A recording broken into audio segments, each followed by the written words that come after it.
देवता ना कोई और होगा। मेरे देवता के बराबर जहां में कहीं देवता ना कोई और होगा।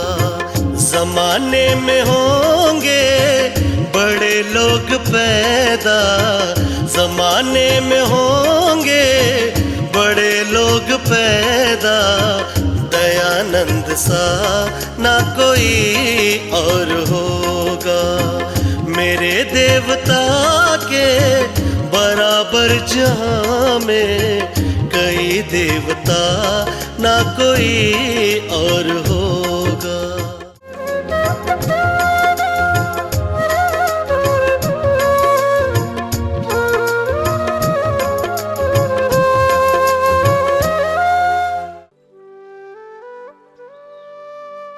एक और महर्षि जी धर्म के नाम पर देश में व्याप्त पाखंड से जूझ रहे थे, दूसरी ओर वे देश के छुआछूत, जाति भेद, असमानता की भावना और ऊंच नीच के भेद के विरुद्ध संघर्ष कर रहे थे। उनका मानना था कि ऐसे किए बिना देश प्रगति की राह पर नहीं चल सकेगा, खुशहाल नहीं हो सकेगा। इसलिए वे सदैव जागरूक रहते थे। महर्षि जी रुड़की में श्री शंभुनाथ जी के बंगले पर ठहरे हुए थे। एक दिन उनके प्रवचन में सफर मैना पलटन का एक मजहबी सिख भी उन्हें सुनने के लिए आया। वो दत्तचित्त होकर महर्षि जी का प्रवचन सुन रहा था। तभी वहां महर्षि जी की डाक लेकर मुनीर खां डाकिया आया। उसने मजहबी सिख को वहां देखा तो उसे क्रोध आ गया। उसने उसे खरी खोटी सुनाई और अपशब्द कहे। उसने कहा कि तू तो नीच कुल का है, तुझे यहां नहीं बैठना चाहिए, उठ चल निकल यहां से। वो सिख युवक अपमान भरे हुए शब्द सुनकर रुआं सा हो गया। महर्षि जी ने ऐसा करने से उस डाके को रोका और उस सिख युवक को अपने पास बुलाकर सांत्वना दी। सभी ईश्वर के बेटे हैं, तुम्हें उदास होने की जरूरत नहीं है। परमात्मा का उपदेश सबके लिए है। आप निसंकोच नित्य प्रति उपदेश सुनने के लिए आया करें। महर्षि जी के स्नेह भरे वचनों से उस पर ऐसा प्रभाव पड़ा कि वो उनका भक्त हो गया और नियमित उनके उपदेशों को सुनने के लिए आता रहा।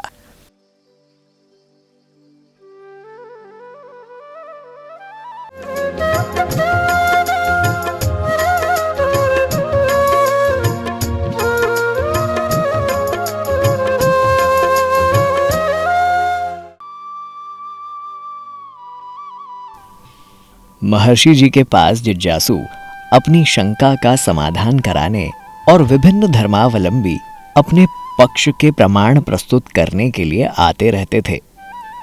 भोटू सिंह नाम के वेदांती ने महर्षि जी से पूछा, आप अद्वैतवाद को मानते हैं? महर्षि जी ने कहा, नहीं मानता। क्यों? भोटू सिंह ने प्रश्न किया। इसलिए कि जीवात्मा और ब्रह्म दोनों भिन्न हैं, महर्षि जी ने बताया। भोटू सिंह बोले, यदि आप पराविद्या जानते होते तो ऐसा ना कहते। ब्रह्म और जीवात्मा एक ही होते हैं। महर्षि जी ने पूछा, तो फिर आप भी ब्रह्म हुए? भोटू सिंह ने कहा, हां जी, और आप स्वयं भी ब्रह्म हैं। महर्षि जी हंसे। उन्होंने पूछा, आपके विचार से सृष्टि का रचयिता कौन है? भोटू सिंह ने कहा, ब्रह्म के अतिरिक्त सृष्टि का रचयिता कोई और नहीं है। महर्षि जी फिर मुस्कुराए और बोले, ठीक है, तो आप एक मरी हुई मक्खी को जीवित कर दीजिए। अब भोटू सिंह बेचारा क्या कर सकता था? मौन हो जाने के अतिरिक्त उसे कुछ नहीं सोचा।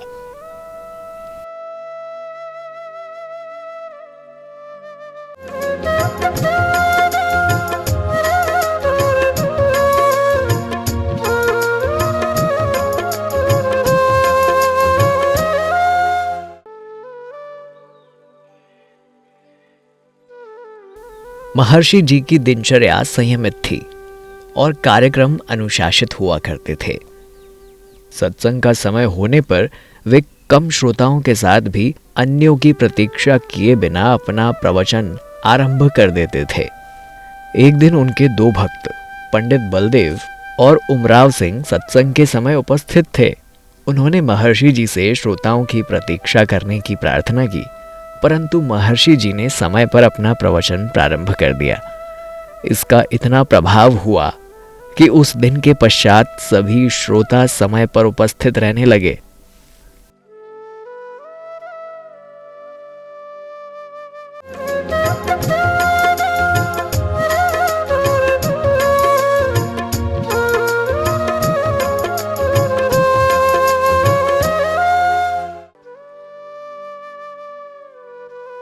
रुड़की उत्तर प्रदेश में प्रचार कार्य संपन्न करके महर्षि अलीगढ़ होते हुए मेरठ पहुंच गए। ब्रह्मचर्य और उसकी महिमा का बखान महर्षि जी अपने प्रवचनों में यदा कदा करते रहते थे। मेरठ में महर्षि जी के अनुयायियों की संख्या बढ़ती जा रही थी। बेनी प्रसाद के मन में ये जिज्ञासा हुई कि महर्षि जी भी ब्रह्मचारी हैं, इनके बल की परीक्षा की जानी चाहिए। उन्होंने अपने जैसे साथी लिए और रात्रि के समय महर्षि जी की सेवा में पहुंच गए। महर्षि जी ऊंचे स्थान पर बैठे हुए थे। बेनी प्रसाद जी ने महर्षि जी से निवेदन किया कि महाराज, हमें अपने पैर दबाने दीजिए। महर्षि जी को उनकी भावना समझते हुए देर नहीं लगी। महर्षि जी ने मुस्कुराते हुए कहा, ठीक है, यदि आप मेरे पैर दबाना चाहते हैं तो पहले सब मिलकर मेरे पैर को उठाइए। उन्होंने अपना एक पैर धरती पर जमा दिया। सभी साथी एक साथ मिलकर महर्षि जी का पैर उठाने लगे, परंतु उनसे उनका पैर हिला तक नहीं। वे प्रयास करके थक गए और लज्जित होकर शांत बैठ गए।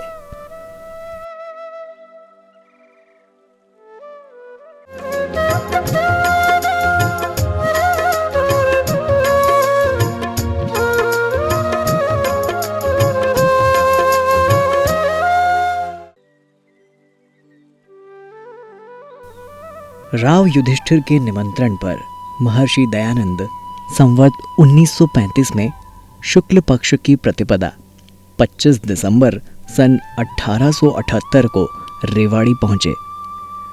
उन्होंने नगर से बाहर तिल्लापुर के उद्यान में अपना आसन जमा लिया और उपदेश का क्रम आरंभ कर दिया।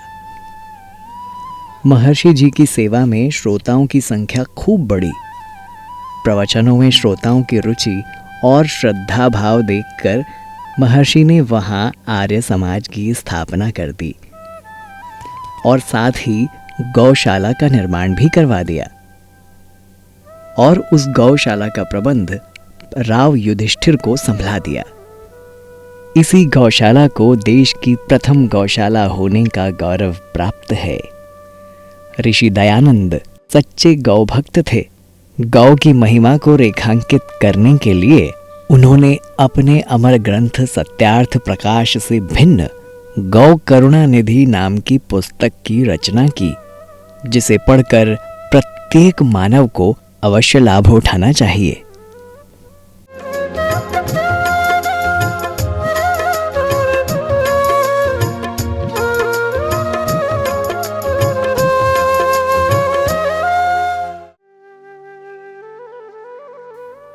कुरीतियों का निवारण तथा ब्रह्मवाद का समाधान। फाल्गुन शुक्ल छठवीं संवत 1935 27 फरवरी सन 1879 को हरिद्वार में लगे कुंभ मेले में विधिवत विज्ञापित करवा दिया गया कि जो विद्वान महानुभाव महर्षि दयानंद से धर्म चर्चा करना चाहें वे सादर आमंत्रित हैं। इस अवसर पर महर्षि हरिद्वार में मूला मिस्त्री के खेत में ठहरे। साथ में यहाँ छोटा सा बगीचा भी था। यहीं भूख में महर्षि जी ने कच्चे बैंगन भी खाए। आजकल ये स्थान आर्यनगर ज्वालापुर हरिद्वार में महर्षि दयानंद स्मारक के नाम से जाना जाता है। महर्षि अपने प्रवचनों में बाल विवाह, अनमेल विवाह, छुआछूत जैसी कुरीतियों का विरोध किया करते थे। वे पाखंडों के विरोध में भी खूब प्रचार किया करते। विधवा विवाह और स्त्री शिक्षा का पूरा समर्थन किया करते थे। हरिद्वार में लगे इस पूरे मेले में उनके आगमन की सूचना वायु गति से पहुंच गई थी। एक दिन आनंदवन नाम के एक ब्रह्मचारी वृद्ध साधु महर्षि दयानंद के द्वार पर आ खड़े हुए। महर्षि जी ने उन्हें देखा तो तुरंत उनके सम्मान में खड़े हो गए और अंदर लाकर आदर सहित उन्हें आसन पर बैठाया। उन्होंने द्वैत अद्वैत पर चर्चा करने की इच्छा व्यक्त की। महर्षि तो ऐसी वार्ताओं के लिए हर समय उद्यत रहते थे। कुछ ही देर के पश्चात शास्त्रार्थ आरंभ हो गया। साधु आनंदवन संस्कृत के एक सुलझे हुए पंडित थे। विनम्र भाव से वार्ता होती रही।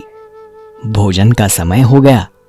भोजनालय से बुलावा आ गया, परंतु आनंदवन जी भोजन के लिए उद्यत नहीं हुए। उन्होंने कहा कि जब तक विषय का निर्णय नहीं हो जाता तब तक मैं भोजन नहीं करूंगा। दोपहर 2 बजे के आसपास साधु आनंदवन महर्षि जी की विद्वत्ता के सामने नतमस्तक हो गए। उन्होंने महर्षि जी की भूरी भूरी प्रशंसा की और अपने साथ में आए शिष्यों से कहा, महर्षि जी का ज्ञान अगाध है, उनके प्रमाण अकाट्य हैं। मुझे आज नया प्रकाश मिला। स्वामी जी के द्वारा बतलाया गया मार्ग ही सत्य है। मुझ पर चढ़ा हुआ ब्रह्मवाद का आवरण स्वामी जी के तर्कों के सामने हट गया है। आपको भी इसी मार्ग का अनुसरण करना चाहिए। आनंदवन जी की आयु उस समय 80 वर्ष से अधिक थी। वे इस अवस्था में भी महर्षि जी के प्रवचन सुनने के लिए नित्य ही पांडाल में उपस्थित हुआ करते थे।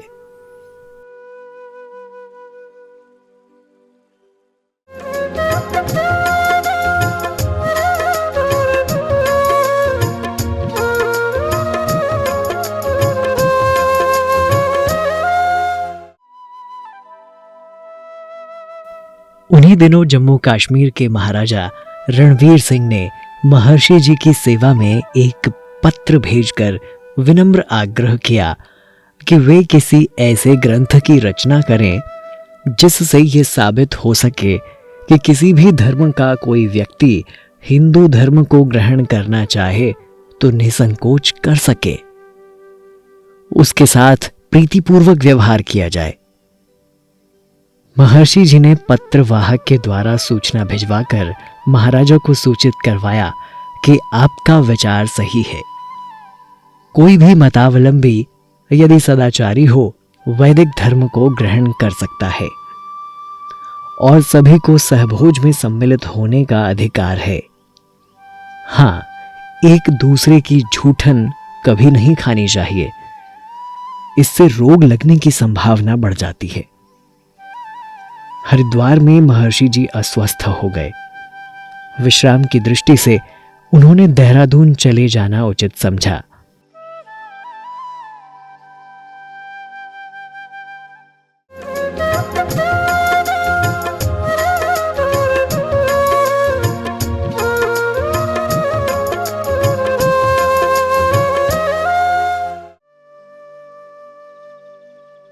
देहरादून से महर्षि जी सहारनपुर पधारे। उसी नगर में यूरोपीय विद्वान कर्नल अकाल्ट और मैडम ब्लेवर्ट्स्की महर्षि दयानंद की सेवा में उपस्थित हुए। वे महर्षि जी के व्यक्तित्व और बुद्धिमत्ता से इतने प्रभावित हुए कि उन्हें अपना गुरु स्वीकार कर लिया। वे स्वयं को आर्य कहने लगे और विधिवत यज्ञोपवीत धारण कर लिया।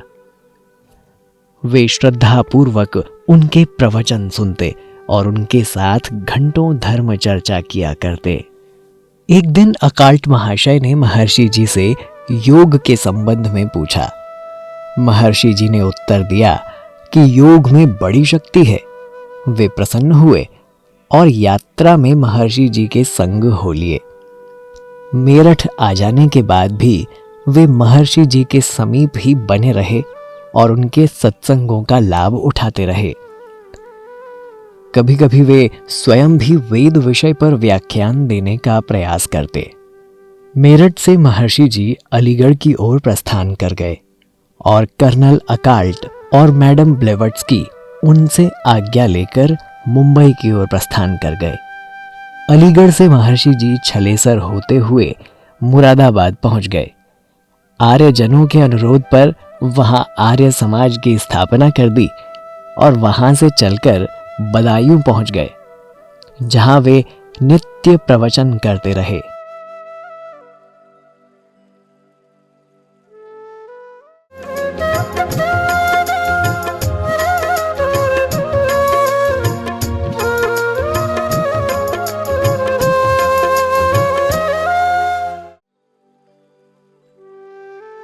भादो द्वादशी संवत 1936 को महर्षि जी बरेली उत्तर प्रदेश पहुंचकर लाला लक्ष्मी नारायण जी की कोठी में ठहर गए।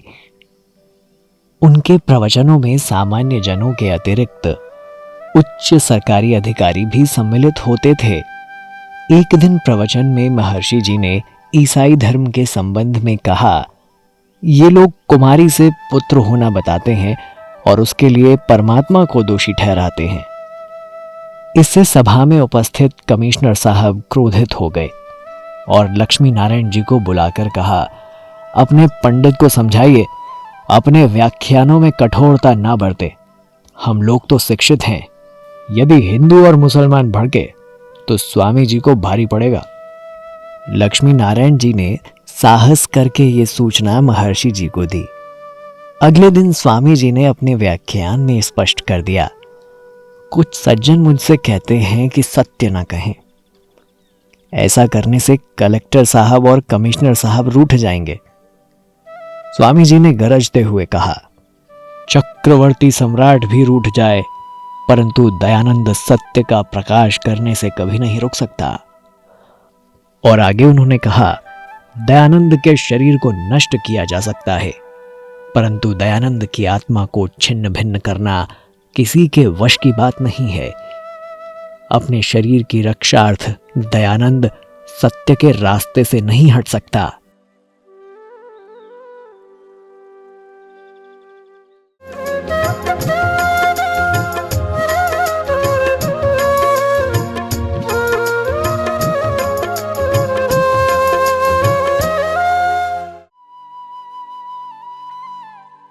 पादरी स्कॉट शालीन व्यक्तित्व के धनी थे। 3 दिन तक बरेली के पुस्तकालय में महर्षि जी के साथ उनका लिखित शास्त्रार्थ हुआ था। पादरी स्कॉट महर्षि जी से बड़े प्रभावित हुए। उनका प्रवचन सुनने के लिए उनकी सभा में आते रहे। एक दिन पादरी जी गिरजाघर में सत्संग होने के कारण सभा में नहीं आ सके। उस दिन महर्षि जी अपने सैकड़ों समर्थकों के साथ गिरजाघर जा पधारे। पादरी स्कॉट ने अपने आसन से उठकर महर्षि जी का स्वागत किया, उन्हें मंच पर ऊंचे स्थान पर बैठाया और गिरजाघर में महर्षि जी का प्रवचन कराया। व्यक्ति ईश्वर नहीं हो सकता, इसी विषय पर महर्षि जी ने अपने विचार रखे।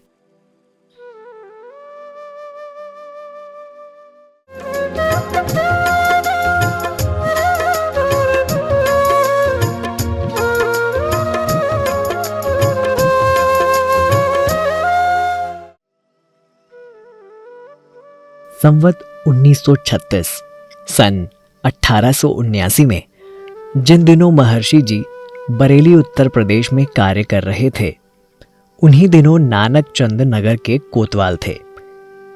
उनका बेटा कॉलेज में पढ़ रहा था। वो नास्तिक था।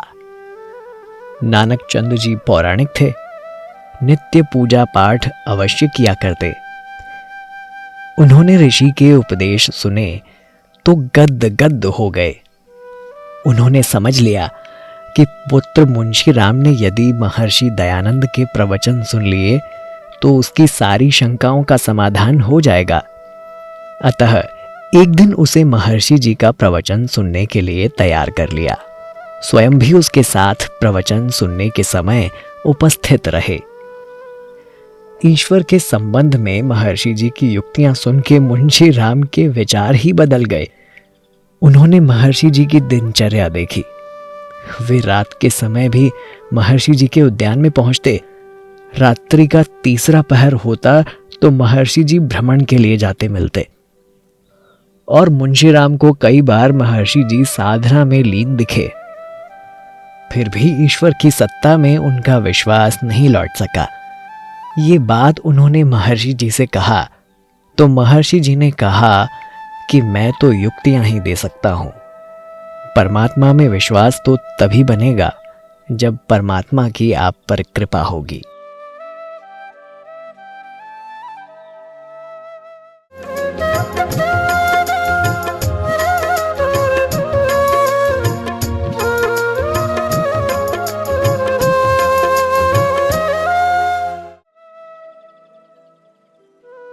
बरेली में अपना कार्य समाप्त कर महर्षि जी आश्विन बदी चतुर्थी संवत 1936 को शाहजहांपुर चले गए।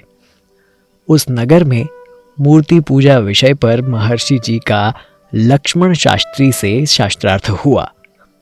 महर्षि जी ने कहा, वेद में मूर्ति पूजा का विधान नहीं है, कहीं हो तो दिखाइए। लक्ष्मण शास्त्री जी ने कहा, अरे वेद तो बचे ही नहीं, उनमें कहां से दिखाऊं, उन्हें तो शंखासुर दैत्य हरण करके ले गया। महर्षि जी हंसे और वेद की पोथियां उनके सामने रखते हुए बोले, लो ये रहे वेद, हमने शंखासुर का हरण कर इन्हें प्राप्त कर लिया है। शास्त्री महोदय, वेदों के ओझल होने में हमारा प्रमाद ही कारण है।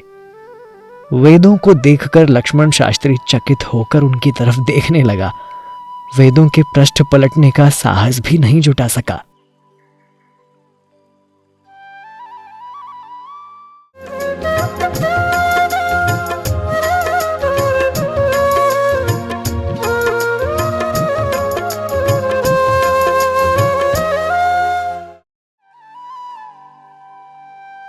महर्षि दयानंद सरस्वती निर्भीक सन्यासी थे। अपनी बात को सरल सपाट शब्दों में कहने से वो कभी चूकते नहीं थे। सभी जानते थे कि महर्षि जी किसी भी मत की उन्हीं बातों का खंडन करते हैं जो अतार्किक, अव्यवहारिक और वेद विरुद्ध हों। महर्षि जी की प्रवचन सभा चल रही थी। उसी मार्ग से डिप्टी कलेक्टर अलीजान जा रहे थे। वे महर्षि के प्रचार कार्य से अनभिज्ञ नहीं थे। उन्होंने अपनी सवारी गाड़ी रोकी और महर्षि जी से बोले, अपने व्याख्यानों में आप बहुत कठोरता से काम लेते हैं, आपको ऐसा नहीं करना चाहिए। सभाओं में तो संभल कर बोलना चाहिए। महर्षि जी ने तपाक से उत्तर दिया, हम असत्य कभी नहीं कहते और सत्य कहने में हमें कोई भय नहीं। कलेक्टर अलीजान ने आगे कुछ नहीं कहा और अपने रास्ते चले गए।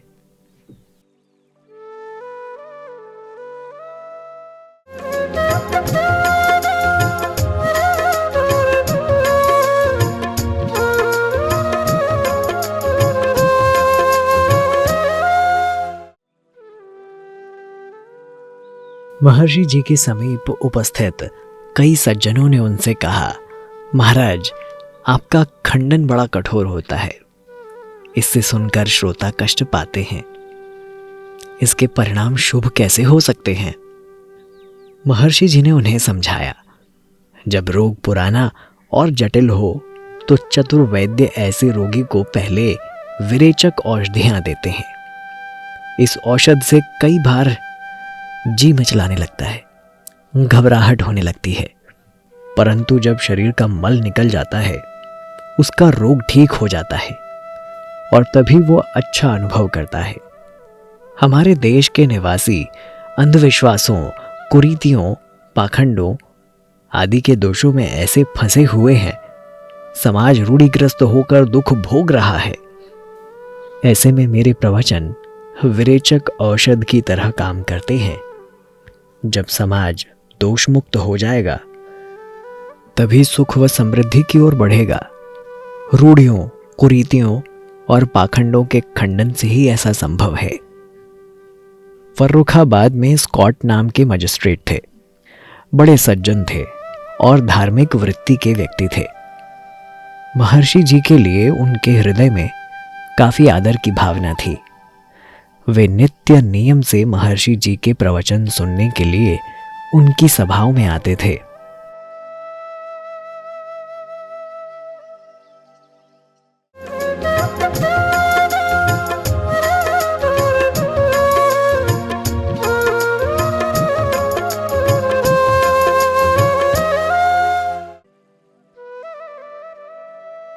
फर्रुखाबाद में महर्षि जी के भक्तों की काफी संख्या हो गई थी। बाजार के एक नुक्कड़ पर एक मढ़ैया बनी हुई थी जिसमें श्रद्धालु धूप दीप जलाते रहते थे।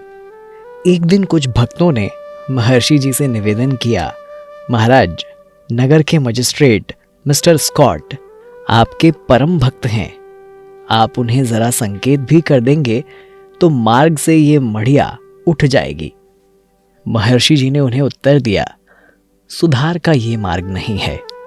कई मुसलमान बादशाहों ने मंदिर तोड़वाए तो इससे क्या मूर्ति पूजा समाप्त हो गई है?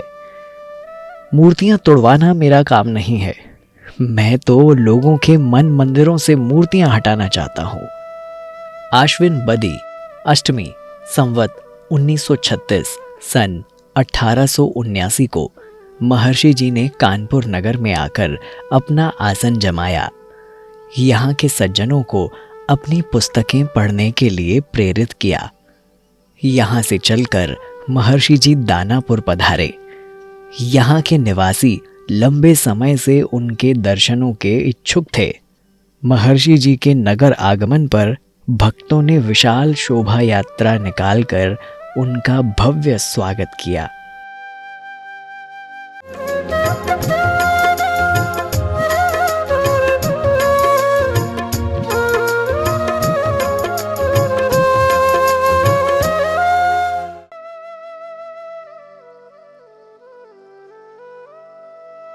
कर्नल अकॉल्ट एवं मैडम ब्लेवत्स्की थियोसॉफिकल सोसाइटी के संस्थापक थे। महर्षि जी के विचारों से प्रभावित होकर उन्होंने उन्हें अपना गुरु मान लिया था और महर्षि जी को उस सभा का प्रधान आचार्य स्वीकार किया। ऐसा करने में महर्षि जी की पूर्वानुमति नहीं ली गई थी। महर्षि जी को सभा का सभासद भी घोषित कर दिया गया और साथ ही यह विचार हुआ कि सभा को आर्य समाज में सम्मिलित कर दिया जाए और थियोसॉफिकल सभाओं को आर्य समाज की शाखाएं समझा जाए। परंतु पश्चात वैचारिक और सिद्धांत भेद के कारण महर्षि जी ने ऐसा करने की अनुमति नहीं दी।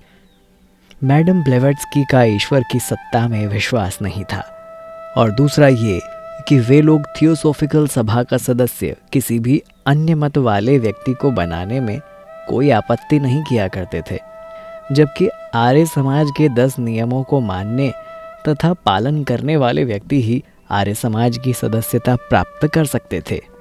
इसलिए महर्षि ने थियोसॉफिकल सभा को आर्य समाज में सम्मिलित करने के विचार को स्थगित कर दिया।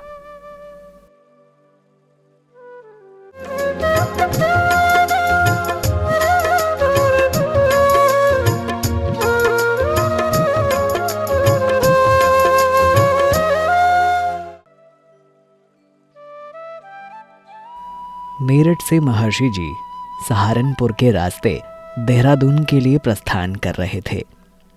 वे सहारनपुर स्टेशन पर कुछ समय रुके और अपने भक्तों से संक्षिप्त वार्तालाप किया। उस समय उनके एक भक्त लाला गोपाल नाथ ने चिंतित होकर कहा कि महाराज, जैनी आपको गिरफ्तार कराकर कारावास में डालना चाहते हैं और उन्होंने इस आशय का विज्ञापन भी छपवा दिया है। इस पर महर्षि जी मुस्कुराए और बोले, भोलानाथ जी, मुझे कोई तोप के मुंह पे बांध के भी पूछे कि सत्य क्या है, तब भी दयानंद के मुख से वेद की श्रुतियां ही निकलेंगी। अजमेर से महर्षि दयानंद ने रायपुर, व्यावर, मसूदा, बनेड़ा आदि स्थानों पर वेद प्रचार करते हुए कार्तिक सुदी पंचमी संवत 1938 सन 1881 को चित्तौड़ पहुंचकर गंभीरी नदी के किनारे बने रुंडेश्वर महादेव के मंदिर में अपना आसन लगाया।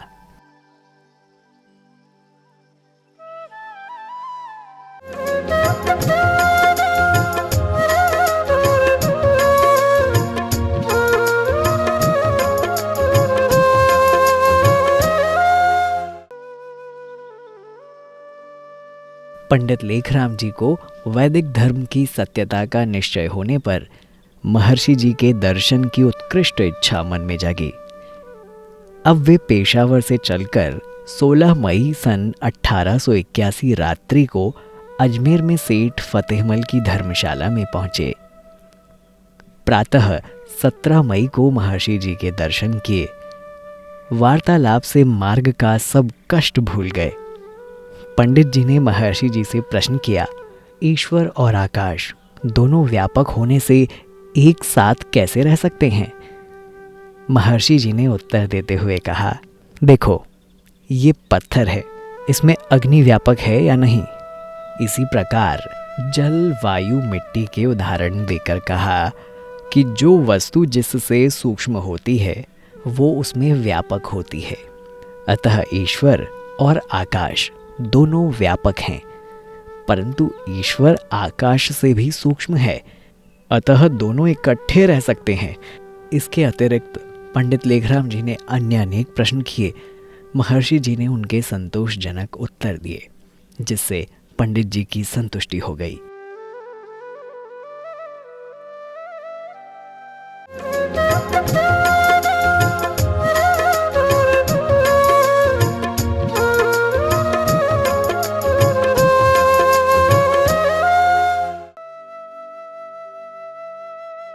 संवत 1938 सन 1881 में महर्षि के चित्तौड़ आगमन पर महाराणा सज्जन सिंह ने ठहरने की सुंदर व्यवस्था की।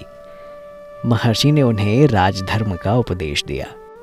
महर्षि जी नित्य प्रातः और सायं भ्रमण के लिए जाया करते थे।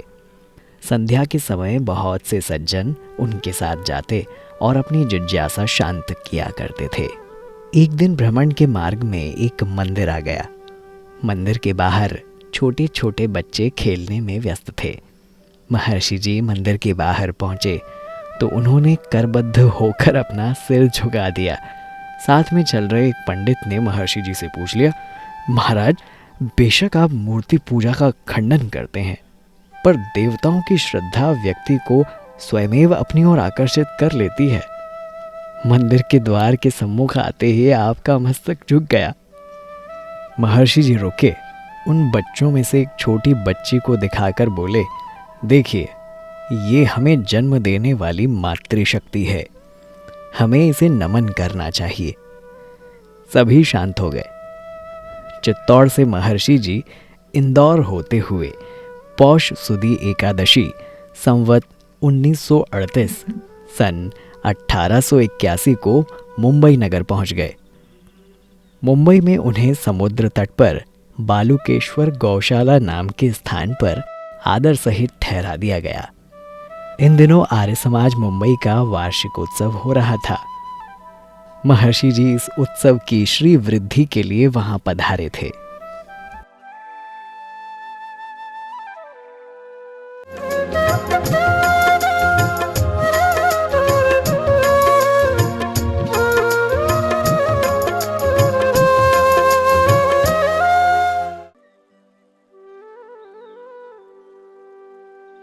विद्वान लोग वार्ता के लिए महर्षि जी के आवास पर आते रहते थे। अंग्रेजी के एक विद्वान मोनियर विलियम्स उन दिनों मुंबई में उपस्थित थे।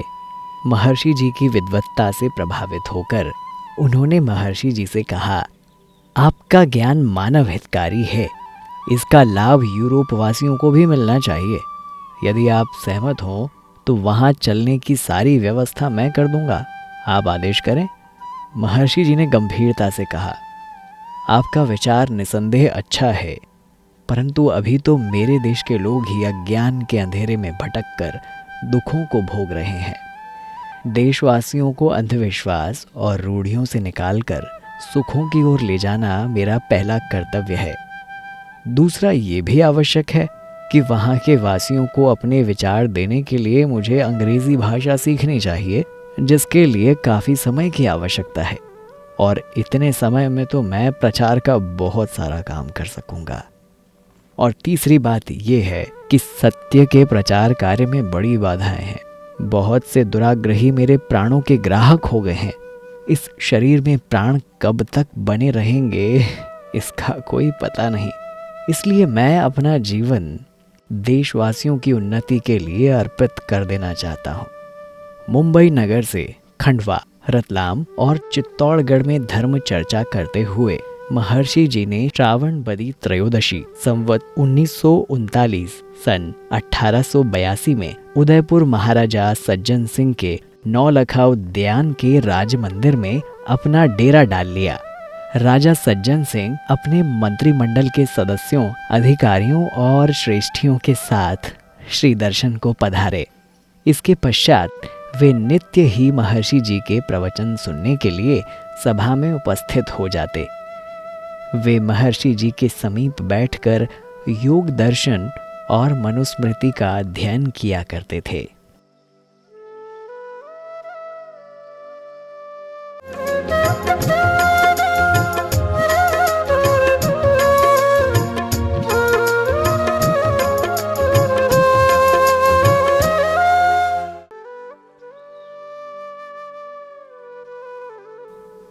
उन्हीं दिनों एक विरक्त बिहार के रहने वाले पंडित श्री सहजानंद जी महर्षि जी की सेवा में उपस्थित हुए और उन्होंने श्री चरणों में सन्यास की दीक्षा लेने की प्रार्थना की।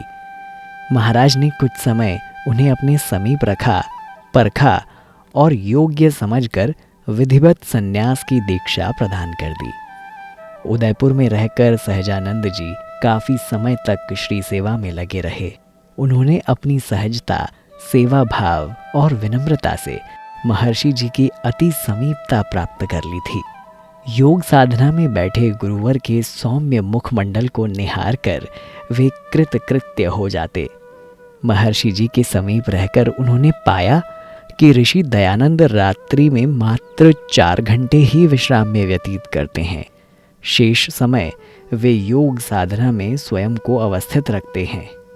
सहजानंद जी ने उन्हें 24 घंटे तक भी योग समाधि में लगातार लीन देखा। समाधि अवस्था में उन्हें बहुत सी भावी घटनाओं की जानकारी हो जाया करती थी, जिन्हें वे कभी कभी अपने भक्तों के सम्मुख प्रकट भी कर दिया करते थे।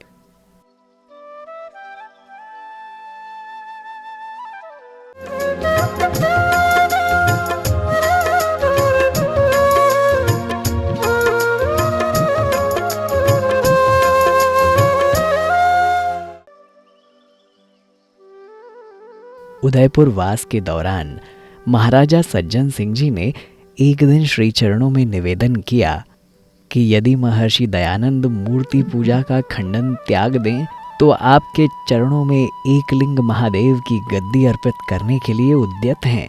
आप उसके महंत बने। इस मंदिर के पास लाखों की संपत्ति है और उसकी नियमित आय है।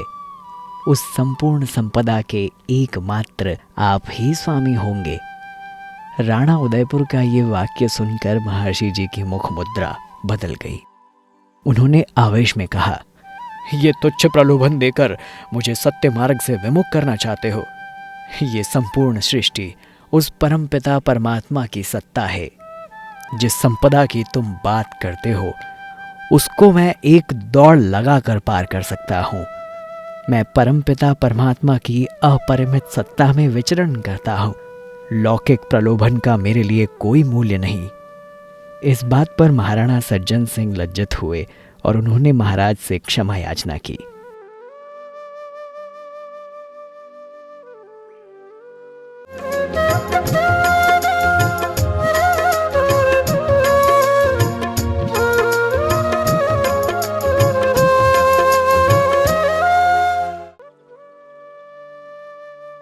महर्षि जी के हृदय में परोपकारिणी सभा के गठन का विचार काफी समय से आ रहा था।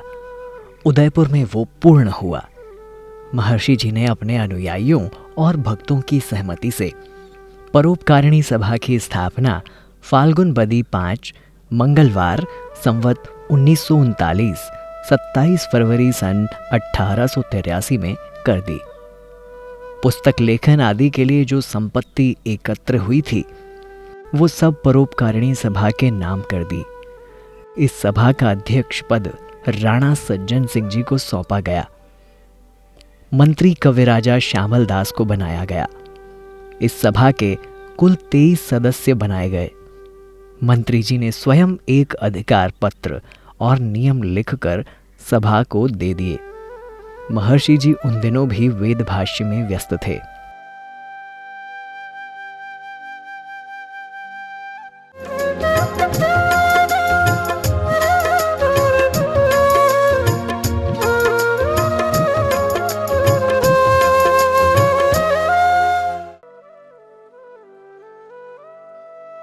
जहां वेदों के प्रकांड पंडित थे महर्षि दयानंद, वहीं प्रबुद्ध लेखक भी थे। अपने जीवन की लघु यात्रा में उन्होंने जन कल्याणार्थ अनेक महत्वपूर्ण ग्रंथों की रचना की। यद्यपि समय के अभाव के कारण उनके अनेक ग्रंथ प्रकाशित होने से रह गए थे। महर्षि जी ने अपने अमर ग्रंथ सत्यार्थ प्रकाश का लेखन आषाढ़ कृष्णा एकादशी संवत 1931 सन 1874 में आरंभ कर दिया था। सतत श्रम के पश्चात उनका प्रथम संस्करण संवत 1932 1875 में काशी की स्टार प्रेस से प्रकाशित हुआ। इसी वर्ष उन्होंने अपने प्रख्यात ग्रंथ संस्कार विधि का लेखन भी आरंभ कर दिया था। उन दिनों स्वामी जी सूरत गुजरात में ठहरे हुए थे। ऋग्वेदादि भाष्य भूमिका, ऋग्वेद एवं यजुर्वेद का भाष्य, पंचमहायज्ञ विधि, आर्याभिविनय, आर्योद्देश्य रत्नमाला, व्यवहार भानु, गौ करुणा निधि, भ्रांति निवारण और उपदेश मंजरी महर्षि दयानंद के महत्वपूर्ण प्रकाशित ग्रंथ हैं। कुरान शरीफ को जानने के लिए ऋषि दयानंद ने उसका हिंदी भाष्य करवाया।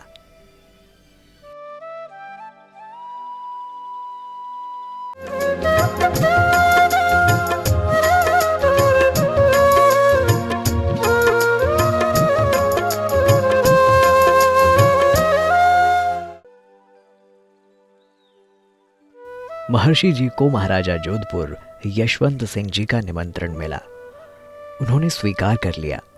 जोधपुर जाने से पूर्व महर्षि जी के भक्तों ने उन्हें विनम्र निवेदन किया कि वे वहां ना जाएं। जोधपुर नरेश वेश्यागामी है, आप सत्य कहने से नहीं डटेंगे, इसलिए वहां आपका जाना निरापद नहीं है। महर्षि जी ने उनसे कहा कि चाहे मेरे अंगुलियों की बत्तियां बनवा कर उन्हें जला दिया जाए, पर दयानंद सत्य कहने से कभी नहीं चूकता। मैं अवश्य ही जोधपुर जाऊंगा। ज्येष्ठ बदी अष्टमी संवत 1940 सन 1883 ईस्वी को जोधपुर चले गए। वहां राज्य की ओर से उनका भव्य स्वागत किया गया और उन्हें मियां फैजुल्ला खान के उद्यान में ठहरा दिया गया। स्वामी जी की पूर्ण व्यवस्था जोधपुर राज्य की ओर से की गई थी। उस उद्यान का विस्तृत आंगन था। उसी में महर्षि जी के प्रवचनों की व्यवस्था कर दी गई।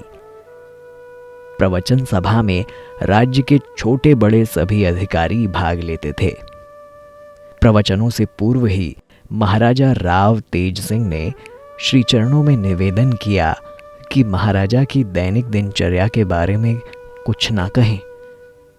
महर्षि जी ने उन्हें बताया कि मैं सत्य कहने से कभी पीछे नहीं हटता।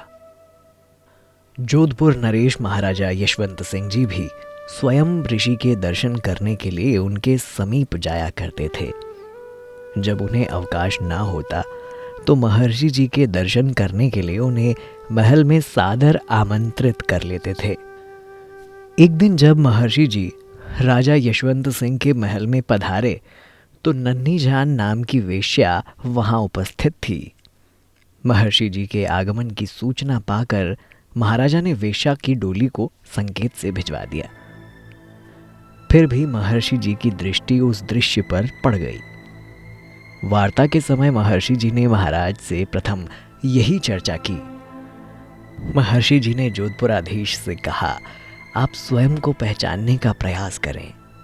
प्रजा का पालन पोषण और उनकी सुख सुविधाओं का ध्यान रखना आपका पहला कर्तव्य है। यदि राजा ही अपने धर्म से पतित हो जाए तो प्रजा का क्या होगा? वेश्यागमन निंदनीय कर्म है। ऐसे आचरण से राजा के कुल को कलंक लगता है और प्रजा में भी उसकी साख गिर जाती है। आप जैसे प्रतिष्ठित राजा को ऐसा करना शोभा नहीं देता। महाराज ने महर्षि के उपदेश पर ध्यान दिया। उनके और नन्ही जान के संबंध में दूरियां बनने लगी, परंतु नन्ही जान ने इसे अपने अहम का प्रश्न बना लिया और नन्ही जान ने अपने तिरस्कार का प्रतिशोध लेने का दृढ़ निश्चय कर लिया।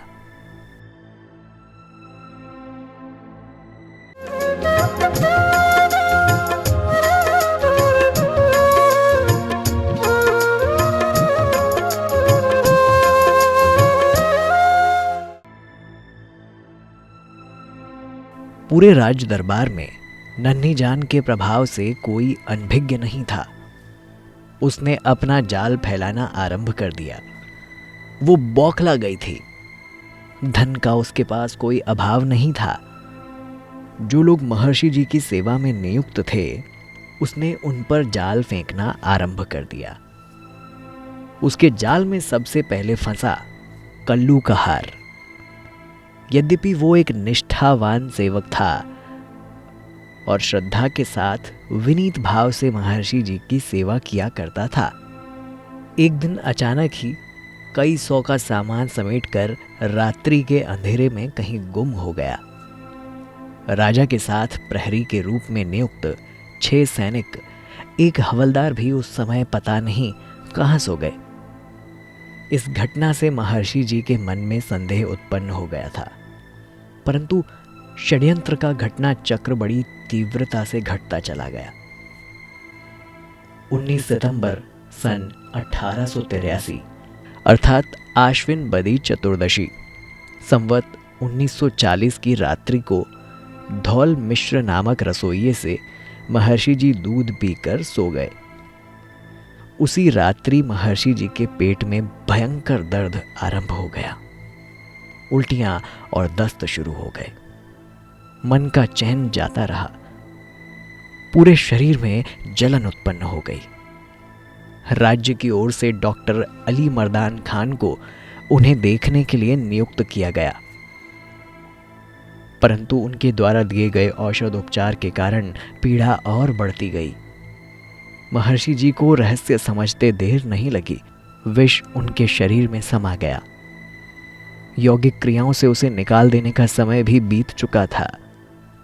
उनका पाचक धौल मिश्र नन्ही जान के द्वारा दिए गए भारी प्रलोभन से पतन के गहरे गड्ढे में जा गिरा था। महर्षि जी के प्राण अब सुरक्षित नहीं थे। षड्यंत्रकारी अपने षड्यंत्र में सफल हो गए थे। नन्ही जान के अतिरिक्त फैजुल्ला खां, चक्रांकित संप्रदाय के लोग और जोधपुर के कुछ राजपुरुष भी इस षड्यंत्र में सम्मिलित हुए जान पड़ते थे। यही कारण था कि महर्षि जी का रोग गंभीर हो जाने के बावजूद किसी को सूचना नहीं दी गई। रोग निरंतर बढ़ता रहा, परंतु डॉक्टर अली मर्दान को बदला नहीं गया। महर्षि जी के संकेत करने पर भी उन्हें अन्यत्र चिकित्सा के लिए नहीं भेजा गया। षड्यंत्रकारियों ने ज्ञान के ऐसे सूर्य को बुझा देने का जघन्य अपराध किया था, जो अपनी ज्ञान किरणों से अज्ञान के अंधेरे का अंत कर देने के लिए कटिबद्ध था। स्वामी जी के अस्वस्थ हो जाने की सूचना राजपूताना गजट के माध्यम से पूरे देश में फैल गई। भक्त उनके दर्शनों के लिए आने लगे। उनकी बेचैनी और बढ़ती गई तो उन्होंने आबू पर्वत पर जाने की इच्छा व्यक्त की। महाराजा यशवंत ने उनके जोधपुर से विदा होने की व्यवस्था की। उनके लिए विशेष पालकी का प्रबंध कर दिया गया। डॉक्टर सूर्यमल महर्षि जी के साथ में गए। उनके आबू पर्वत पर ठहरने की व्यवस्था महाराजा यशवंत सिंह ने करवा दी थी। 16 अक्टूबर को जोधपुर से प्रस्थान कर रोहट व पाली होते हुए कार्तिक कृष्णा षष्ठी को महर्षि जी आबू पर्वत पहुंचे। डॉक्टर लक्ष्मण दास महर्षि जी के भक्त थे। उन्होंने लगन से महर्षि जी का उपचार आरंभ किया तो महर्षि जी की वेदना कम हुई। डॉक्टर लक्ष्मण दास राजकीय सेवा में थे। उनके उच्चाधिकारियों ने उनकी इच्छा के विरुद्ध उन्हें अजमेर भेज दिया। नामी हकीम पीर अमाम अली ने सारा वृतांत सुनकर कहा कि महर्षि जी को संख्या दिया गया है। स्वास्थ्य लाभ न देखकर भक्त लोग महर्षि जी को अजमेर ले आए। 27 अक्टूबर सन 1883 अर्थात कार्तिक कृष्णा द्वादशी संवत 1940 को महर्षि जी अजमेर पहुंच गए। उनके दर्शन हेतु भक्तों की भीड़ लग गई। चूंकि डॉक्टर लक्ष्मण दास जी अजमेर में ही थे, श्री सेवा में लग गए, परंतु सभी औषधियां प्रभावहीन होती चली गईं। महर्षि जी का स्वास्थ्य तेजी से गिरता जा रहा था। देश के विभिन्न भागों से महर्षि जी के दर्शन हेतु उनके भक्त अजमेर पहुंच रहे थे। लाहौर से लाला जीवन दास के साथ पंडित गुरुदत्त जी भी अजमेर पहुंचे। दीपावली के दिन का सवेरा था। प्रसिद्ध डॉक्टर न्यूटन और प्रख्यात हकीम पीर जी स्वामी जी की सेवा में उपस्थित हुए। देखते ही दोनों ने कहा कि इन्हें भयंकर विष दे दिया गया है। उन्हें आश्चर्य हो रहा था कि ऐसे विषम विष के पश्चात भी ये संत अभी तक मृत्यु से लड़ रहे हैं।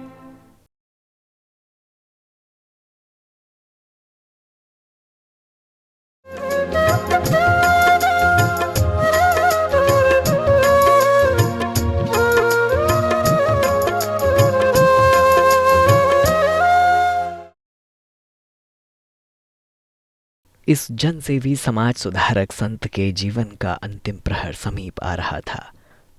सूर्यास्त होने के पूर्व की आभा उनके मुखमंडल पर आकर विराजमान हो गई थी। उनकी वाणी खुल गई थी। वे अपने आसन पर विराजमान होकर धीरे धीरे भक्तों से वार्ता कर रहे थे। संध्या के उतरने से पूर्व ही महर्षि जी की आज्ञा से नाई को बुलवाया गया। उस वेदना में भी उन्होंने क्षौर क्रिया हजामत आदि करवाई और सहारे से पलंग पर बैठ गए। अपने शिष्य आत्मानंद को बुलाया और कहा, हमारे पीछे की ओर आकर खड़े हो जाओ अथवा बैठ जाओ। फिर कहा, आत्मानंद क्या चाहते हो? उन्होंने कहा, ईश्वर से यही चाहते हैं कि आप स्वस्थ हो जाएं। महर्षि जी कुछ देर रुके और बोले, ये देह है, इसका क्या अच्छा होगा? फिर अपना हाथ बढ़ाकर आत्मानंद जी के सिर पर रखा और कहा, आनंद से रहना। फिर गोपालगिरी सन्यासी को बुलाया और पूछा, तुम क्या चाहते हो? उसने भी वही उत्तर दिया जो आत्मानंद जी ने दिया। ऋषिवर ने कहा, भाई अच्छी प्रकार से रहना। इस समय उनके चेहरे पर वेदना का कोई चिन्ह नहीं था। महर्षि जी ने 200 रुपए और 2 दुशाले मंगवाकर भीमसेन, आत्मानंद व डॉक्टर लक्ष्मण दास जी को भेंट किए, परंतु उन्होंने लौटा दिए।